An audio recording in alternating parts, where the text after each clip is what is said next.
Welcome to the On Your Mind podcast, where we are changing the mental health narrative, bringing hope and solutions. Here's your host, Timothy J. Hayes, psychologist.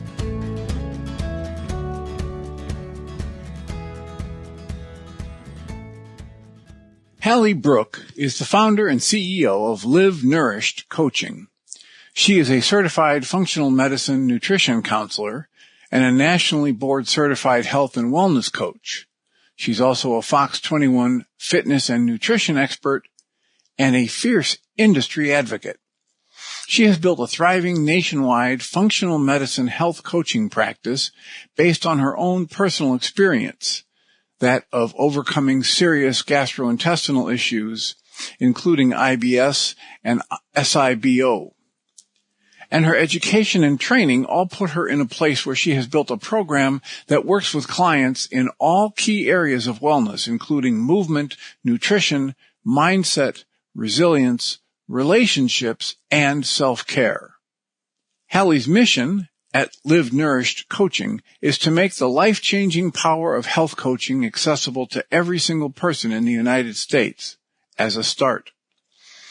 Hally and her company move this mission forward through direct-to-client coaching and innovative strategic partnerships with medical practitioners. She has become an international speaker, a top-level medical practice consultant, and she's built a world-class health coaching agency.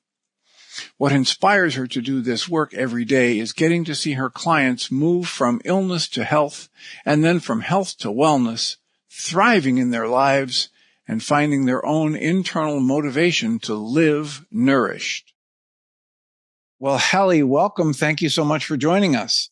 Dr. Hayes, it's wonderful to be here. Thank you so much for having me. I'm looking forward to hearing about what you do and what drives your passion for it. Yeah, absolutely. So I'm a functional medicine, nutrition counselor, and health coach. I got into that. So I was a middle school and high school math teacher for 9 years, which is crazy. Came out of college thinking I was going to do pre-med, ended up doing Teach for America for 2 years, which turned into 9. And in those 9 years, I ended up getting super sick, dealt with IBS and all the things that come with that, including anxiety and depression and a bunch of stuff that I'd never dealt with anywhere before in my life. And so I thought I just needed a career change. I thought teaching was too stressful. So I switched from teaching to personal training, just as a complete hard left turn into something completely different. I've always been passionate about health and fitness and thought that was worth a try. And that didn't actually get me better. I was still really sick. So I kind of stumbled into functional medicine looking for answers for myself, trying to figure out what was going on with my gut, what was going on with my body, and fell in love with functional medicine. Ended up, I'm a nerd. So I talked to my clients about what I'm learning and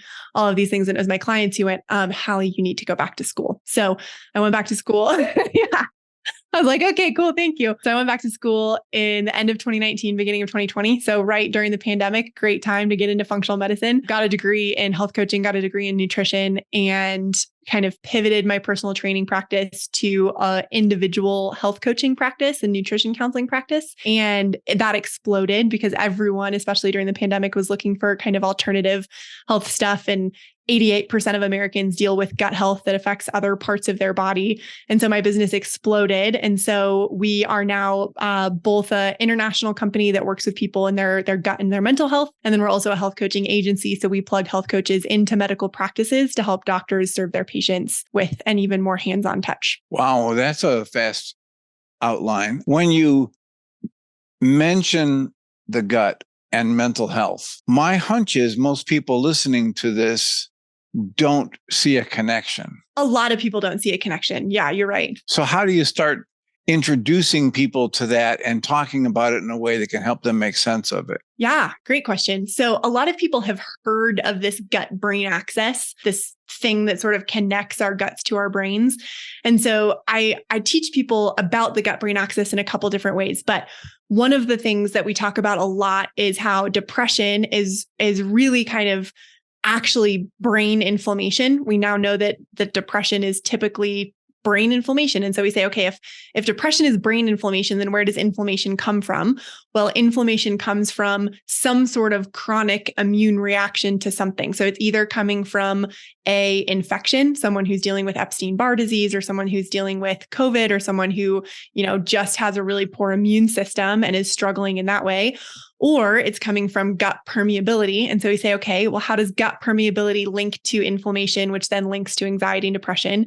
And so the way that I explain it is your gut, which when I use the word gut, I'm typically talking about your large intestine. Obviously, your whole gut is your esophagus, your stomach, your small intestine, your large intestine, but I usually am talking about your large intestine. That epithelial lining is 1 cell thick, which is wild when you think about that delicate skin under your eye. It's about 30 cells thick. And so 1 cell thick, pretty easy to get holes in that, right? And we use our gut, we use our large intestine multiple times per day, every single day. So it doesn't take a whole lot to get some holes in that. We call that intestinal permeability. And now we have bacteria particles and fecal matter particles and poop particles leaking out into the rest of your body cavity, which then triggers your immune system to go, okay, this is not good. And your immune system goes and it attacks all of those foreign invaders. And when you are having an immune response, you feel all the things that you feel when you have the flu. You feel tired, you feel achy, you feel exhausted. It's hard to think, you don't have energy, all of those things. And so when we think about tired, exhausted, don't have energy, those are also all of the things that we associate with depression.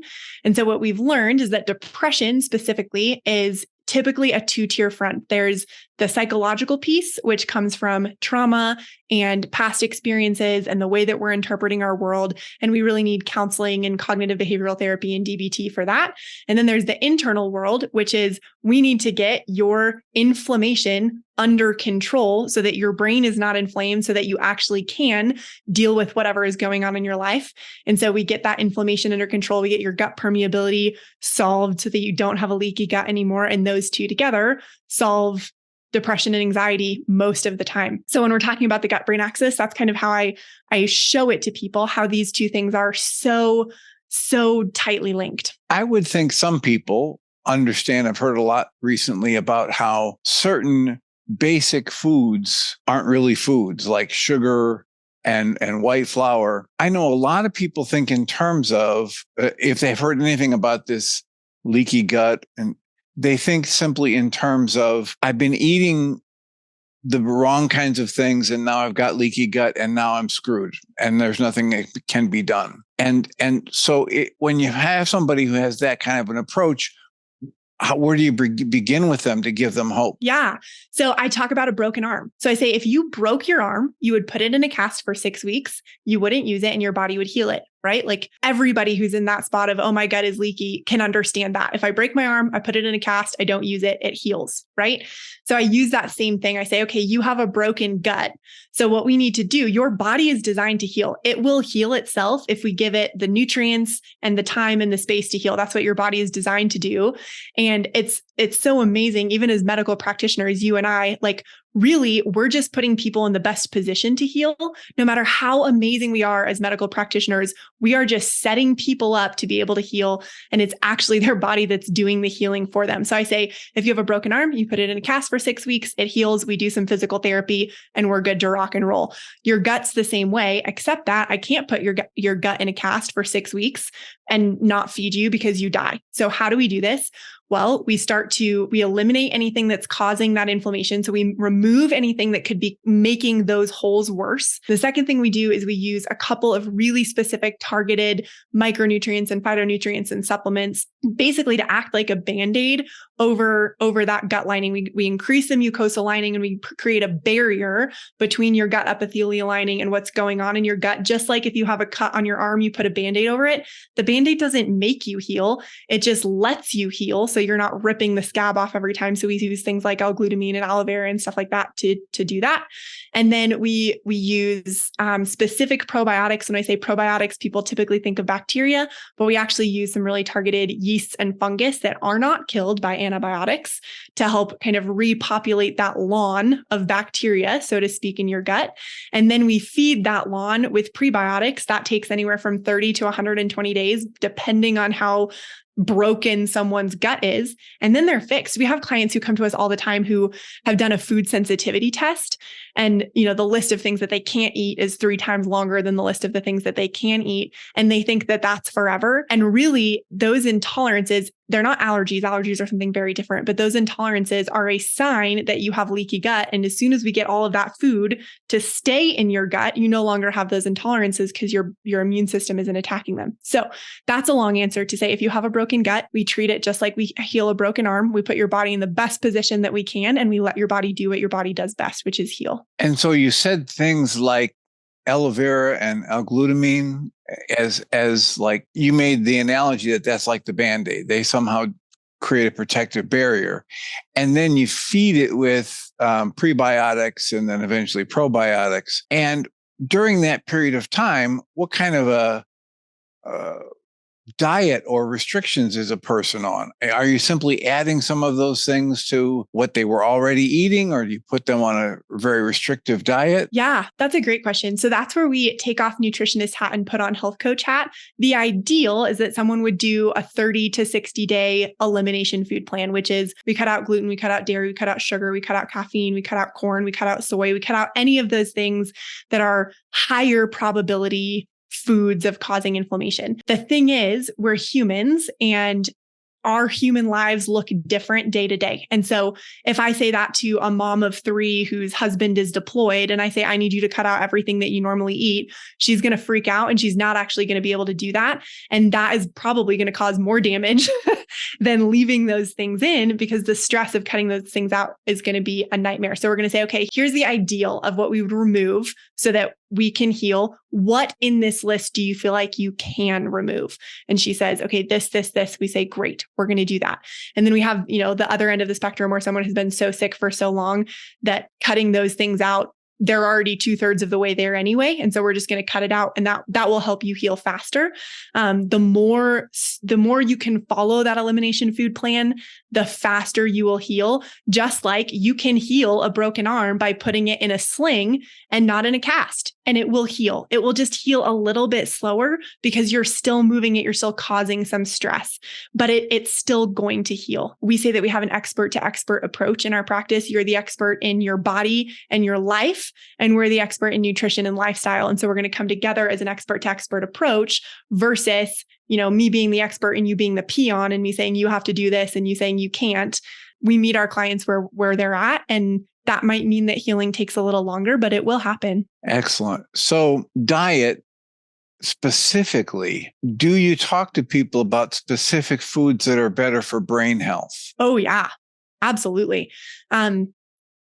We use something called the Mito Food Plan, or the Mitochondria Food Plan. It is akin to a keto food plan, but without, focusing on bacon and cheese. And so depending on what someone is dealing with, we walk them towards these food plans that are going to optimize the health in the places that they're struggling. So brain health, we know that we need a high amount of omega-3s. We know that we need a lot of phytonutrients. So phytonutrients are the things that make food colorful: red, orange, yellow, green, purple. There technically aren't blues, but like the blue, purple, black category. So we talk about fats, we talk about phytonutrients, we talk about foods that are going to help heal that gut lining. If we're causing inflammation in that gut lining, like I said before, it's akin to having the flu every single time you eat. And how well are you thinking when you have the flu? You're not. You're laying on the couch in kind of a fog. So we say, okay, if these foods are causing this kind of brain fog, we need to remove those things because they're causing inflammation. I don't know if that answered your question. Did it? Well, yeah, there's a lot in there. Yes. I have to turn up my speed of listening to match your speed of speaking. And the passion for your work is evident. So I'm attributing some of it to that. When you mentioned the omega-3s, I immediately thought of something that I've been hearing recently about the need to balance a certain percentage of omega-3s with omega-6s. Yeah. Can you address that? And if so, how you work with that with people? Do you have a specific supplement that has them balanced? That's a great question. So Omega-3s are the anti-inflammatory omegas. The omega-6s are the inflammatory omegas. And inflammatory gets a bad rap, right? We say that's inflammatory and someone says, oh, I need to avoid that. But inflammation is actually your body's healing response. So when you get a cut and it swells up and it turns red, that's your body sending an inflammation immune response to that area to heal. And so inflammation is actually necessary to heal. If we don't have inflammation, our body doesn't know where to send those healing antibodies and those white blood cells and things like that. So omega-3s is your anti-inflammatory, omega-6s are your inflammatory. And then there's also omega-9s, which people don't think about very often. And so the way that I like to explain that is, imagine you have a bunch of little bags and you have a bunch of little party favors for a little kid's birthday. And you want to be able to put, a pencil in every bag and an eraser in every bag and a whatever in every bag. But the erasers come in packs of 10 and the pencils come in packs of 4. And so it becomes this math problem, right? Like how many of each packets do you need to buy to make sure that everybody has the same thing? Omegas are the same way. The thing about omega-6s we are lush in omega-6s in our kind of standard American diet. Omega-6s are in fried food, they're in processed food, they're in kind of those lower quality oils like vegetable oil and peanut oil and canola oil. And so we have way more omega-6s for the most part than we need. And so we really need those omega-3s and those omega-9s to balance it out. So what we want to look for in food is we really want to look to reduce our omega-6s because we have too many and increase our omega-9s. It is almost impossible for someone to have too few omega-6s. It's possible. I think it might be 1 in 10,000 people who has not enough omega-6s. It's really those omega-3s that we need. And so from a diet perspective, we want to look at, okay, where are we getting our omega-6s? And we want to reduce that. And then we want to increase our food sources of omega-3s. And then we're probably going to have to supplement our omega-3s because if we go back to that, bags of candy and treats, our omega-6s are the erasers that come in packs of 100 and our omega-3s are the pencils that come in packs of 3. And so we need a lot more packages of the pencils in order to balance out the one packet of erasers. So what kinds of food are rich in omega-3s and omega-9s if we can get that through food? Yeah, absolutely. So really good fatty food, avocados, wild-caught salmon, walnuts are all outstanding sources of omegas, chia seeds, flax seeds, although you do have to make sure that you eat your flax seeds ground or in a flax oil because our bodies can't absorb it if you eat it in a whole seed. Those are all really good. I'm going to forget the exact ratio, but if you want to be sufficient in omega-3s from diet alone, it is 3 pieces of like good wild-caught fatty salmon, 2 avocados, a half a pound of walnuts, and 15 teaspoons of flax seeds a week in order to get enough omega-3s from our diet. So it's totally possible. I just don't know a whole lot of people who eat that much salmon and that much walnuts and that much flax seeds. Yeah, we're not getting it. And so we're going to do our absolute best to get what we can from our diet. And then that's one of what we call kind of the everybody every day. We have 4 supplements that we say everybody every day should really be taking because even though we want to get it from our food, we're just not. And omega-3s are one of those. What are the other 3? D3K2.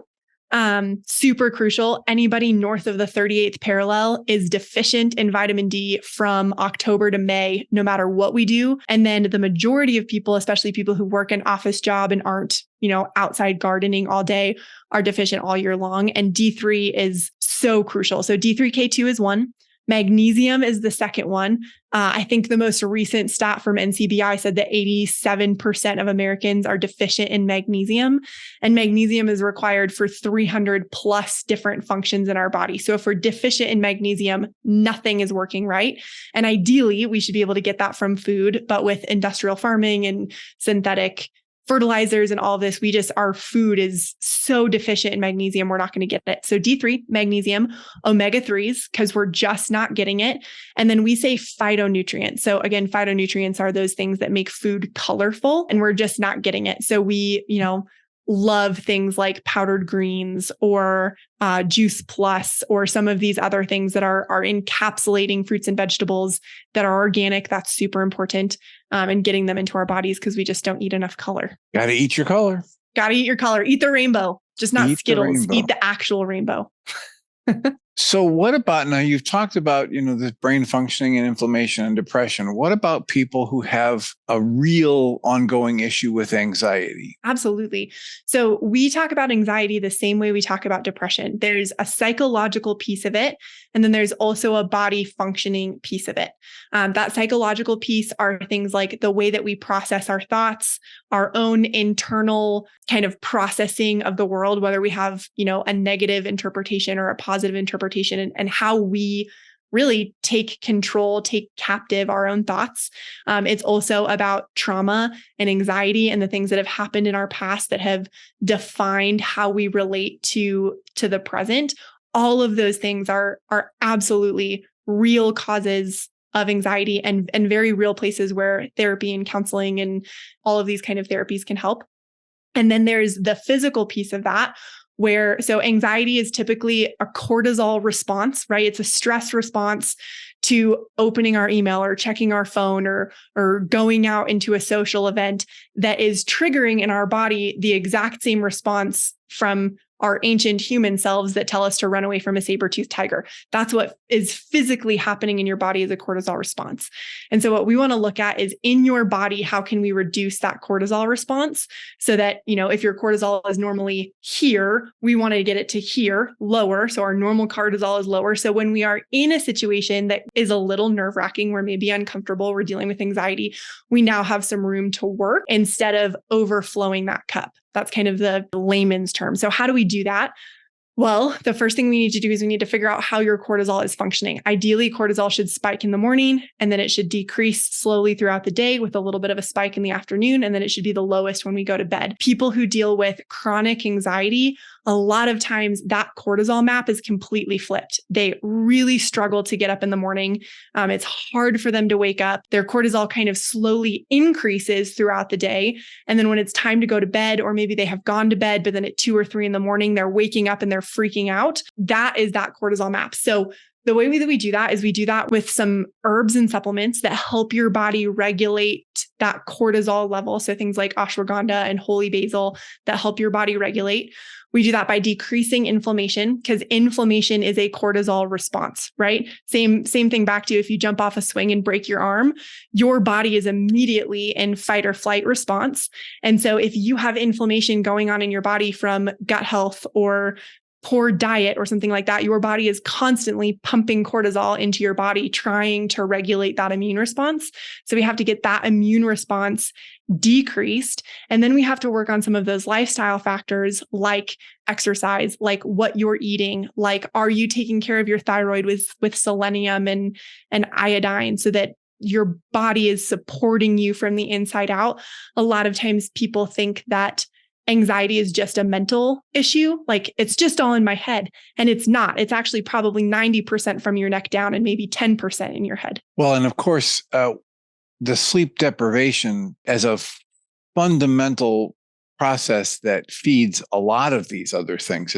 It can look like anxiety, it can look like depression. I mean, the list of things that can be caused from sleep deprivation. There's a reason that every whether it's brainwashing or torture technique uses sleep deprivation, because they know how disruptive it can be to our sensory processes and our perception. If your cortisol levels are flipped to the point where you can't get a decent night's sleep, then without even realizing it, you are operating from that sleep deprivation piece, and it can look like a lot of these other problems. So yeah, I could not have said that better. We're exacerbating a problem because our biological chemistry is flipped upside down, and we need to right side it.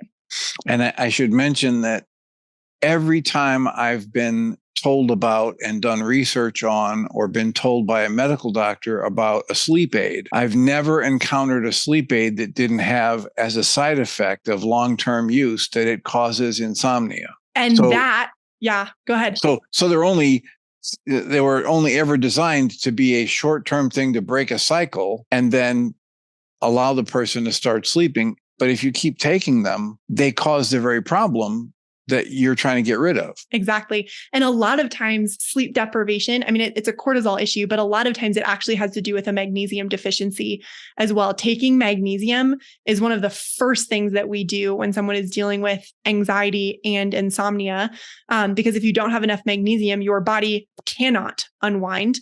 Melatonin is a really mixed one. Melatonin is about a 30% success rate. 30% of people have great responses on melatonin. 30% of people, it doesn't affect them at all. And 30% of people have weird psychedelic dreams. And melatonin is actually a hormone. So when we introduce, oral melatonin or melatonin under the tongue, it can actually cause a whole host of other issues. But yeah, magnesium and getting that cortisol rebalanced are two of the easiest, most long-term solutions to insomnia, and sleep aids absolutely are not. They make it worse. So in this mix of things you do with people, focused primarily on nutrition, do you edge over into exercise? Yes, absolutely. So we cover exercise, we cover kind of self-worth and values, we cover thought patterns, we work through lifestyle. So talk about insomnia because that's where we're at. If you're on your phone until 3:00 in the morning because you're anxious, you've now told your brain that it's daylight because we're getting blue light in our eyeballs. So how can we swap out that phone for something that's actually going to help us sleep? So yeah, exercise, thought patterns, nutrition, lifestyle, habits around how we treat ourselves, understanding what self-care really is. That's a huge place that we focus. A lot of people think about self-care being a bubble bath and chocolate cake. And what we teach people is self-care is actually doing kind of the unsexy things that actually care for you. Self-care is more like self-parenting than it is self-care. It's things like having a budget so you know where you're at. It's things like setting up your weekend so that you can clean your house for 2 hours and not feel stressed about how dirty your house is all week long. We have a lot of clients. One of my clients actually pretty recently said this so well. She said, I was never taught how to be an adult. And so now I'm an adult and I feel like I'm failing at being an adult because I don't understand how to have a budget. Nobody ever told me to spend 2 hours on a Friday cleaning my house so that I can have the whole rest of the weekend to myself. No one ever told me to have one day of the weekend to just rest and the other day of the weekend to just play. Nobody taught me how to cook dinner for myself. And so we work on all of that. I probably write or message in one way or another to people about self-care as much or more than any other single thing, and being gentle with oneself. So the idea of the Buddhists have this idea of the second suffering. The first one is when the event happens, and then the second level is I beat myself up because I should have prevented it, or I should have known, or how stupid I was to let that happen. And all of that, once you're educated into the idea that it isn't necessary, it certainly isn't productive. And if somebody helps me understand that I don't need to keep doing that to myself, I remove a tremendous amount of discomfort and suffering right there. Yep. So accurately. If a little kid didn't know how to cook themselves dinner, what would you do? Like you would help them cook themselves dinner. But as an adult, if we don't know how to cook ourselves dinner, exactly what you said, we shame ourselves, we beat ourselves up, we tell ourselves how horrible we are. We just need to find someone to teach us how to cook dinner, like being gentle with ourselves and understanding that, that we are always in process, birth till death, and that process will never end. And the idea of being gentle with myself for so many of the people I work with is such a foreign concept because, as Michael Singer would point out, we let an abusive roommate live in our heads rent free. Yes. And if we had a friend who talked to us the way we talk to ourselves, we'd kick them out of our lives before it was noon. Yes. And we just get used to it. I mean, we see it as by the time you see something on a comedian's stage, it is part of the fabric of our culture and our individual personal lives. And that's one of the things you'll see so often is, oh, you idiot, and all these self-deprecating comments, and sometimes really, really nasty. And I remember the first time I heard from a woman, she's a Jewish Buddhist grandmotherly type. Her name was Sylvia Borstein. And somebody mentioned that they they'd heard her write about this thing she does. When she gets upset, she puts her hand over her heart space and she talks gently to herself. She says, Sylvia, sweetheart, you're in pain. So take a few deep breaths, calm down. Then we'll look at what's going on and then we'll decide what to do. But for now, Timmy, sweetheart, you're in pain. The most important thing is acknowledge the pain, comfort yourself, quit adding to it by telling yourself you should have been doing something differently. And in that self-soothing process, everything you were talking about before with the stress response and the fight or flight and the cortisol, if I practice that, those words, that comforting attitude toward myself is actually going to help lower those chemical spikes in me. Yeah, 100%. And then to tie that back to nutrition, your body can't absorb nutrients if you're in that fight or flight state. And so you could be eating perfectly, but if you're beating yourself up and giving yourself those unkind messages, it doesn't matter how perfectly you're eating, your body's not going to pull those nutrients anyway, because you have to be in that parasympathetic rest and digest nervous system state that like, hey, Hally, you're hurting. Take a breath. You're okay. I got you.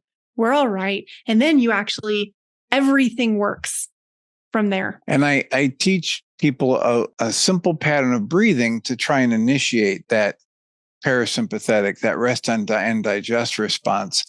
And I would imagine that you at least allude to breath work at some point in your work with people. We absolutely do. It's so in our course, when someone starts working with us, we're going to customize their kind of functional medicine lifestyle path to them. But we have what we call our foundations module, which is, it doesn't matter what you're working on. It doesn't matter if you're working on gut health or adrenal health or nutrition and balancing or weight loss. These are the things that you have to understand in order to live a nourished life. And breathing is one of those things, like how you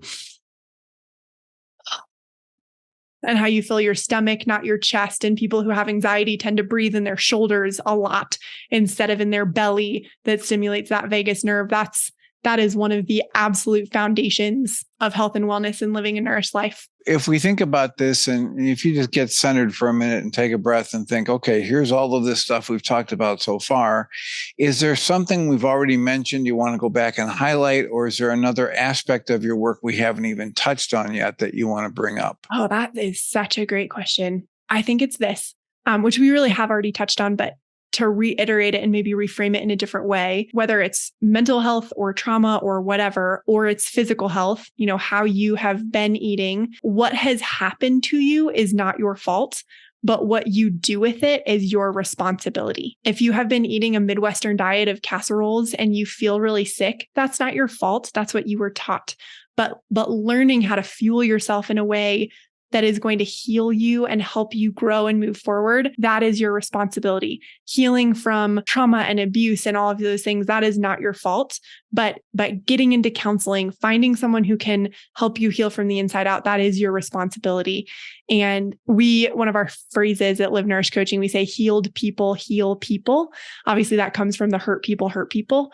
But we really believe that if you learn how to live a nourished life, mentally, physically, emotionally, spiritually, every single person in your sphere of influence is going to benefit from that. Take that responsibility, take that next step, find a counselor, find a nutritionist, find a health coach, someone who can be in your corner and help you start to take those steps towards wholeness. Wonderful. And hearing you say that puts me in mind of Laura McGowan's book, Push Off From Here. She has 9 statements that someone asked her to give advice as she was recovering from her addiction process.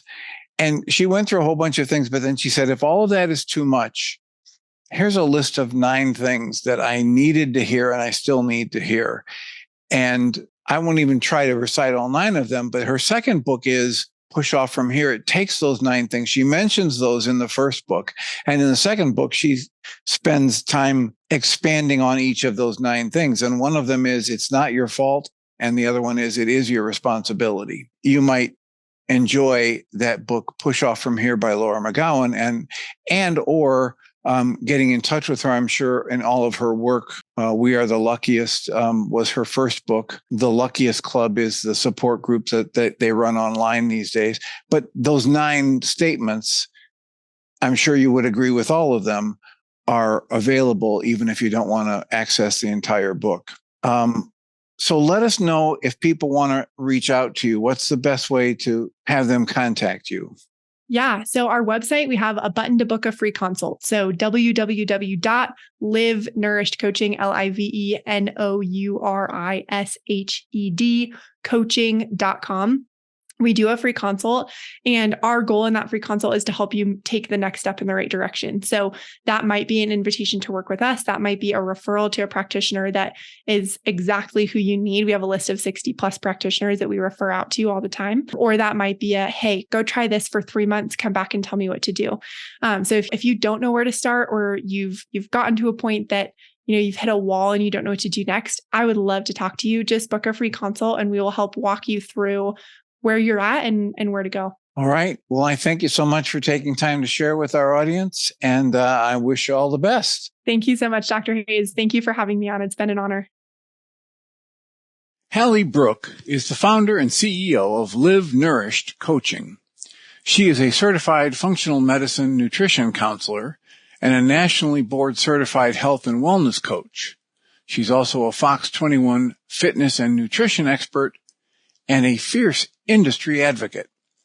She has built a thriving nationwide functional medicine health coaching practice based on her own personal experience, that of overcoming serious gastrointestinal issues, including IBS and SIBO. And her education and training all put her in a place where she has built a program that works with clients in all key areas of wellness, including movement, nutrition, mindset, resilience, relationships, and self-care. Hally's mission at Live Nourished Coaching is to make the life-changing power of health coaching accessible to every single person in the United States as a start. Hally and her company move this mission forward through direct-to-client coaching and innovative strategic partnerships with medical practitioners. She has become an international speaker, a top-level medical practice consultant, and she's built a world-class health coaching agency. What inspires her to do this work every day is getting to see her clients move from illness to health, and then from health to wellness, thriving in their lives, and finding their own internal motivation to live nourished.